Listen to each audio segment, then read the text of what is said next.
హైదరాబాద్ పాత బస్తీలో హర్యానా పోలీసుల సర్చ్ ఆపరేషన్ జరిగింది. చంపాపేట దుర్గా భవానీ నగర్లో దొరికిన కరడు గట్టిన నిందితుడు యశ్వంత్ పట్టుబడ్డాడు.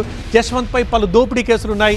స్థానిక పోలీసుల సహకారంతో హర్యానా పోలీసులు ఈ ఆపరేషన్ నిర్వహించారు. ప్రస్తుతం నిందితుని హర్యానాకి గట్టి బందోబస్తు నడుమ తరలిస్తున్నారు. రైట్, మా ప్రిన్సిపల్ కరెస్పాండెంట్ జ్యోతితో మాట్లాడదాం ఫోన్ లైన్లో. జ్యోతి, ఈ యశ్వంత్ ఎవరు, ఎక్కడ అరెస్ట్ చేశారు, ఎక్కడికి తీసుకెళ్తున్నారు, డీటెయిల్స్ ఏంటి?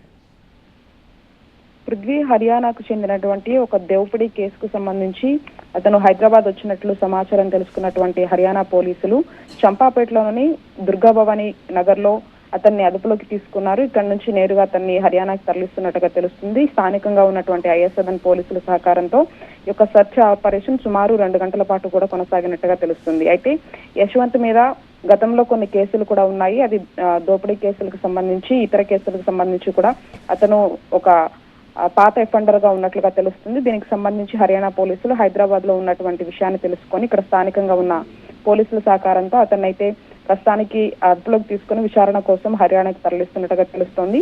అయితే పూర్తిగా సంబంధించి ఇది కేవలం ఒక దోపిడీ కేసుకు సంబంధించినటువంటి విషయమైనా ఇంకేమన్నా ఉన్నాయా అనే దానికి సంబంధించి కూడా తెలియాల్సినటువంటి అంశంగా చెప్పుకోవచ్చు. ప్రస్తుతానికి మాత్రం యశ్వంత్ ని హర్యానా పోలీసులు హర్యానాకి తీసుకెళ్తున్నటువంటి సిచ్యువేషన్. రైట్ జ్యోతి.